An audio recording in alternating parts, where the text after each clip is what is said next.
歡迎收看《寰宇全世界》，帶您走進全世界。全球各地的觀眾朋友，大家好，大家平安，我是何榮。兩岸大事國際焦點，深度剖析，打開視野。透過 YouTube 收看朋友，請您幫我們按讚、訂閱、加分享，動動手，開啟小鈴鐺。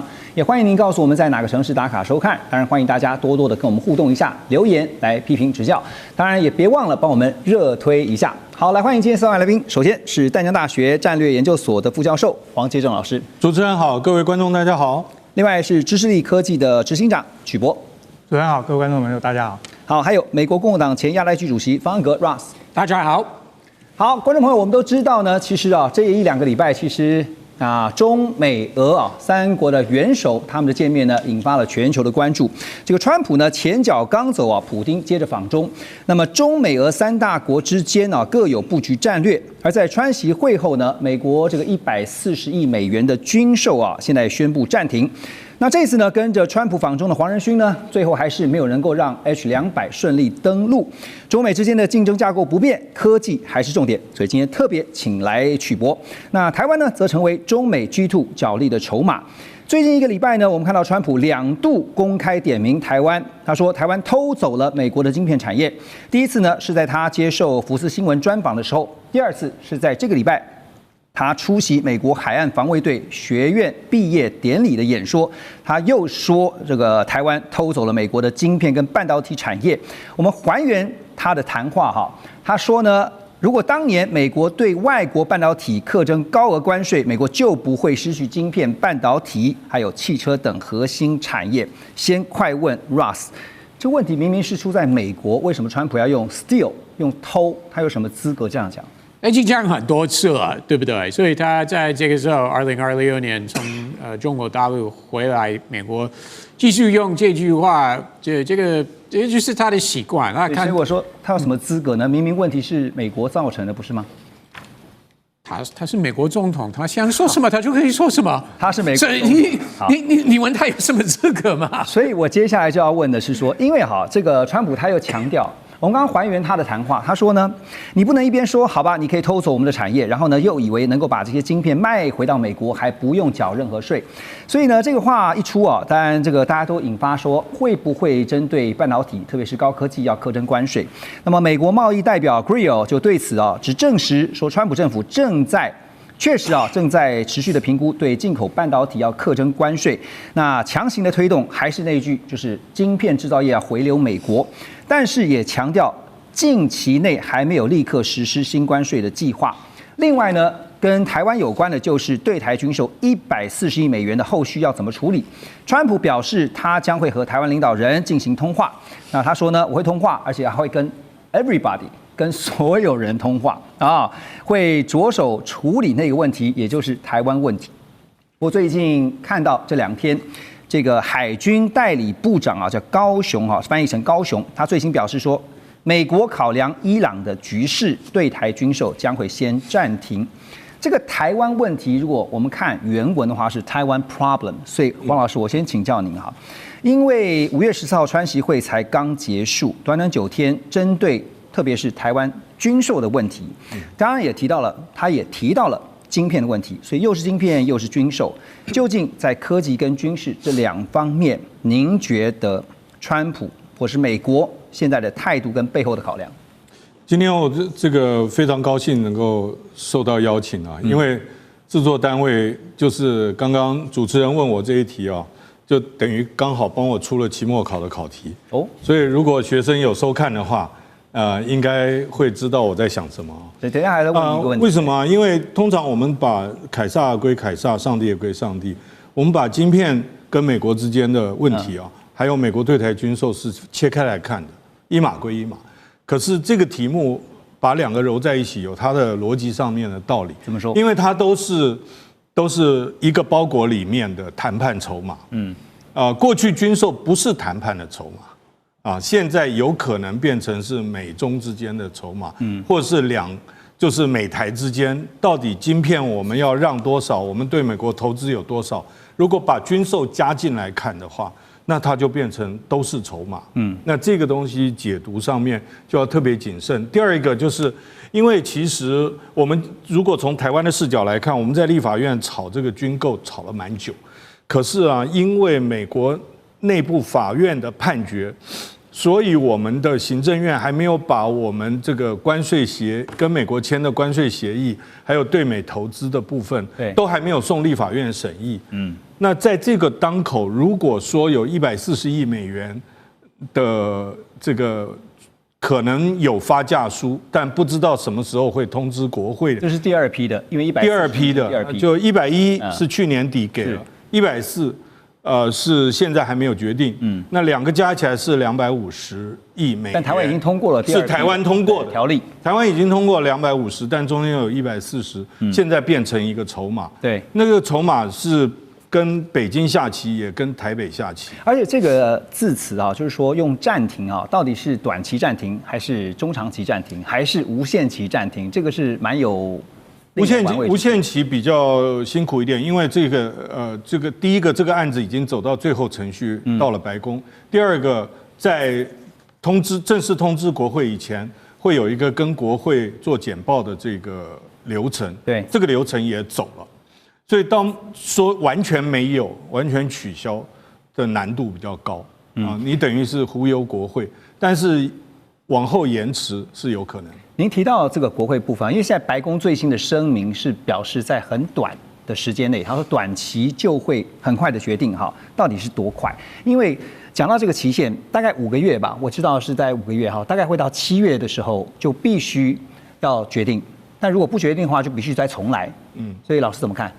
我覺得，如果從談判的角度，如果把140億美元的這個第二批的包裹裡面的第二部分當做籌碼的話，太快啊，這個籌碼就消失太快。所以如果它真是一個籌碼的話，它會拖到最後必須要做決定的時候再做。畢竟它也是跟北京打牌中間的一個籌碼。好，有一個關鍵性的問題啊，因為剛剛在一開始也提到了，我想問一下3位，你們怎麼看哈？就是川普說他會打給台灣的領導人哈，你覺得他真的會打這通電話嗎？會還是不會？圈或叉？來，請告訴我。不會，都不會。好 ，Ross， 如果你是川普，你也不會打給台灣的領導人，也就是賴清德總統，對吧？沒有必要。為什麼沒必要？其實我們到目前為止，我們都不知道川普對這個議題他的動機到底是什麼。他要台灣不要走向獨立方向嗎？對，要跟大陸多多交流嗎？還是他要台灣加強抗中保台的相關政策跟動作，其實我們都不知道他到底在想什麼。但是不管他要傳達給台灣什麼樣的訊息或任何一個 message， 美國跟台灣有很多不同的管道。OK， 比如說有美國在台協會，在台北的處長就是當同一個大使，或者如果有必要的話，川普也可以派各式各樣的人士，不管是國防部、國務院、白宮、什麼特赦，他都可以派人過來，所以真的是沒有必要通話。所以剛才就像是黃老師所說的，台灣變成了中美角力之間的一個籌碼哈。但在這個大國角力呢，當然台灣要怎麼樣去順應時勢啊？特別台灣在半導體的製造現在還有一定的優勢，不過產業問題呢，在關稅中啊，已經證明這是美國對外關係無法回避的議題。當然，半導體是重中之重。我們接下來就來看因為講到了科技半導體，超微的執行長，人稱蘇媽的蘇姿豐，這個禮拜到台灣。他重申呢，超微跟晶圓代工龍頭台積電牢不可破的合作關係，而且他強調呢，在全球半導體供應鏈持續緊繃的這個背景之下，超微高度仰賴也相當滿意現有的台灣供應鏈。他也說呢，台積電是一個非常棒的合作夥伴，並且持續的擴大產能。在我們看到整體需求上升的時候呢，台積電提供了很大的幫助。而相对來看呢 ，Intel 最近呢，則是針對他們內部晶片開發流程，祭出更嚴格的新制度。Intel 的執行長陳立武要求，所有的晶片設計必須在首次投片也就是 A0 版本這個階段，就要達到可量產的標準，而且對他們的工程團隊提出一個強硬的要求說這個晶片開發如果在 B0 版本，就是第一次修改的這個版本呢，如果在這之內還保得住工作，超過了第一次修改的版本，就必須被開除。我想是這個工程師真的壓力很大。那台積電的前副總呢，現在是台積電文教基金會的董事啊，叫陳建邦。他曾經說，1991年在台積電的內部會議上呢，有問到啊，總經理問到說，公司的10大優先策略是什麼？要求每一個人提出方案。結果大家提了50-60個方案，結果卻圍繞在2個字啊，一個是 cost 成本，另外一個就是 service 服務。所以 Ross， 你怎麼看台灣半導體的供應鏈？現在蘇姿豐這次來到台灣，他再次強調說他支持台灣的半導體供應鏈，但是美方也有強烈的壓力哈，所以包括台積電在內，台廠整個供應鏈面對什麼樣的要求，特別要注意的政治干擾，你怎麼看？當然政治會繼續干擾。那從早拜登政府有推動這個 CHIPS Act 晶片法案，那美國很明顯不管是誰執政，共和黨、民主黨，那美國願意提供這麼大的補助或直接投資。特朗普的個式跟拜登的個式有點不一樣，但是結果是一樣的，那就是美國聯邦政府會大幅的支持這個行業，把這個 manufacturing 這個製程製造拿回到美國。那 Intel 它的動作往這個方向走，就是不管是擴大在美國國內的工廠等等的投資跟動作蠻大的。那我們都知道台積電也有，三星也有了，所以這個趨勢是很明顯，就有點像 iPhone 一樣，以前 iPhone 大部分都是在大陸製造的，那後來呢越來越多是移往到印度或別的地方。我相信半導體也是一樣。好，那今天不能取代台灣，這個是事實。但是過5年、10年甚至15年，的確是很多這個製程會在美國會在美國做。就是整個半導體的製造業，希望都能夠拉到美國去啊。許博今天在哈，有個問題就是，剛剛聽到陳立武他下令了，他說要提升良率，然后呢不惜開除哈，但是短期內追得上嗎？首先大家要記得哦，雖然台積電去美國設廠了，但是呢現在的產能還非常有限。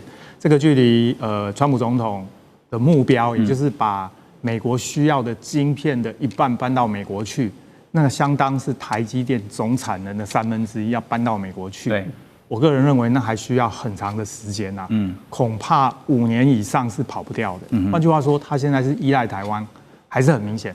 所以這個蘇姿豐的執行長，甚至其他包含像輝達的執行長，都還是會把台灣當作非常非常重要的合作夥伴。是，那個 Intel 呢？